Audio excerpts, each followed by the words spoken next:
Hello everybody and welcome to another episode of Coffee with Inutu.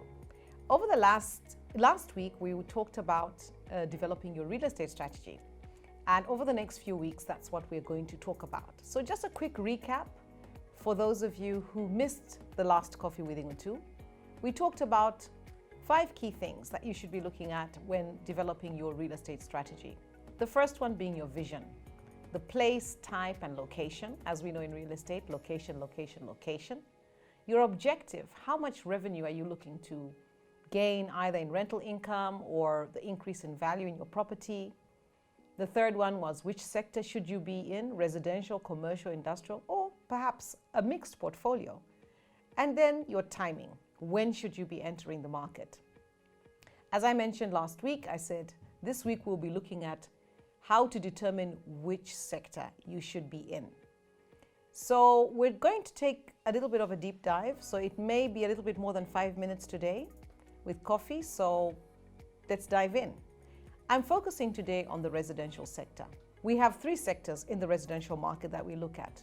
It's the low, middle, and high end. So low, I talk about income levels where properties are renting for less than 2,000 kwacha per month. The middle income, which is from 3,500 to 10,000 kwacha, and then the high end, which is 15,000 kwacha and above, which also includes US dollar-based rentals.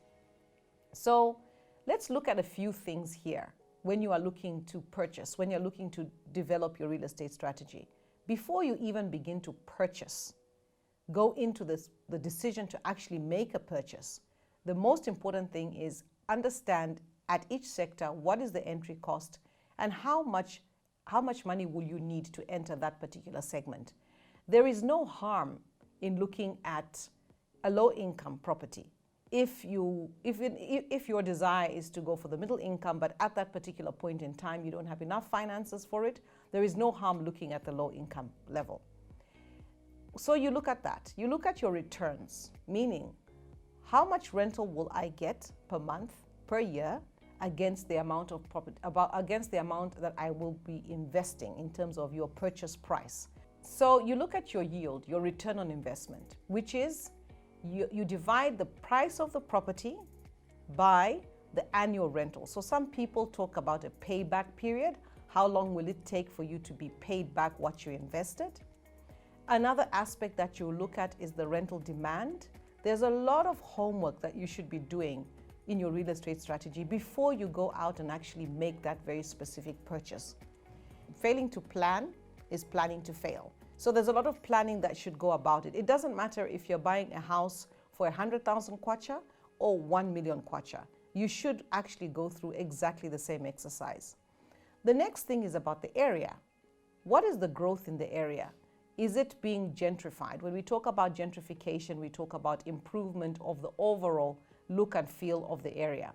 If we look at Kalingalinga, take for instance, Kalingalinga 20 years ago is not what it looks like today. There has been an element of gentrification. Also look at the infrastructure. What infrastructure is going into that area? You can also get information from the Road Development Agency, from Lusaka Water and Sewage if you're in Lusaka, or Mkana Water if you're in the Copper Belt, to understand what is their rollout plan in terms of reticulating the area with water and sewer. Because there are plans for these things, and it's important for one to know these things ahead of time. Secondly, the amenities. Look at the schools, how many schools and what level. Are they low income, middle income, high income? Can you see some additional schools coming into the area?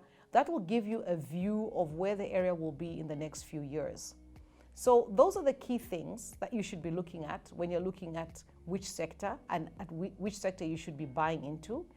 And once you have that information, then we'll go to the next one. But you'll have to wait for the next episode of Coffee with Inutu when we take a deep dive into commercial. So thank you very much for joining me today, and I hope you were sipping along. I was talking as you were sipping along. Thank you very much, and we'll see you next time.